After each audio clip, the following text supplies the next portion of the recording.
Mango ice cream చేసుకుందాం వచ్చేయండి. So fresh cream అయితే తీసుకున్నాను. ఫ్రెష్ క్రీమ్ అంతా కూడా ఒక బౌల్లోకి తీసుకొని ఒక విస్కర్ యూస్ చేసి దీన్ని చాలా బాగా కలుపుకోవాలి. కలుపుతూనే కలుపు అన్నట్టు బబుల్స్ వచ్చేదాకా కలుపుతూనే ఉండాలి.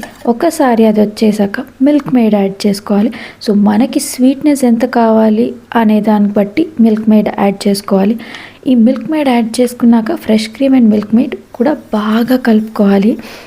తర్వాత మామిడి పండు, మనకైతే మ్యాంగో పల్ప్ తీసుకున్నాం, ఇది ఈ మిక్చర్లోకి యాడ్ చేసేసుకోవాలి.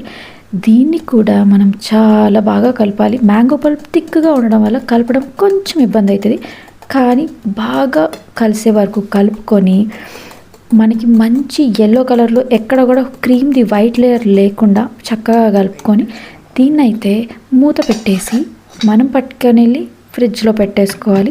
అంతే, ఆఫ్టర్ 8 hours మనకైతే చక్కటి ఐస్ క్రీమ్ రెడీ అయిపోతుంది. మరి ఇంకేముంది, ఎంజాయ్.